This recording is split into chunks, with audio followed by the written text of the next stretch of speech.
Mga kapatid, ngayong tag-init, uso na naman ang sore eyes. Pero totoo nga kayang nakakahawa kapag nakipagtitigan sa taong may sore eyes. Nasa frontline ng balitang yan, si JC Cosico.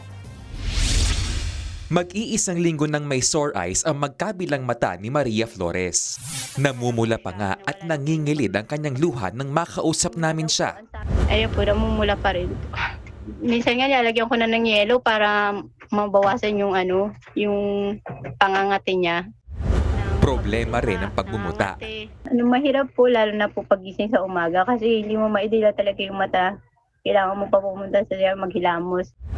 Ayon kay Flores, nagkahawaan sila sa kanilang lugar. Una raw nagka-sore eyes sa kanilang kapitbahay. Pagkatapos ay nahawa ang kanyang mga anak at ngayon nga ay siya naman ang meron. Nagpatingin naman na sa doktor si Flores at niresetahan ng pampatak sa mata.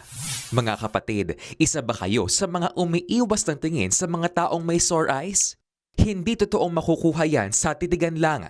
Ayon sa ophthalmologist na si Dr. Elise Hermar, sa direct contact nagkakahawaan. Lalo na kapag nahawakan o nanghiram ng gamit na contaminated.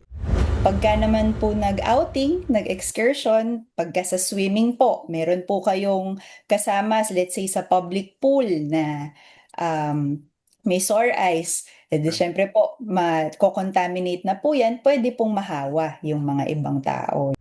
Ito pa, hindi totoong gamot sa sore eyes ang breast milk at ihi. Nako, baka imbes na gumaling, mas lumala pa. Posibleng magdulot pa naman ng pagkabulag ang sore eyes kapag napabayaan. Pero bihira lang naman itong mangyari. Ang mga cause is yung mga malala na bacteria. Kasi po, yung harap ng mata, yung cornea, pwede po siyang mag-melt o matunaw. Pumasok po yung dumi o yung bacteria po or fungus. Pwede din po sa loob ng mata. Uso ang sore eyes lalo na kapag tag-init at paalala pa ni Doc manatiling malinis sa katawan at agad magpatingin sa doktor kung kinakailangan. Nagbabalita mula sa Frontline, JC Cosico News 5.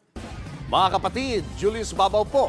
Para sa komprehensibo at makabuluhang balitaan at talakayan, mag-follow at mag-subscribe na sa social media pages ng News 5.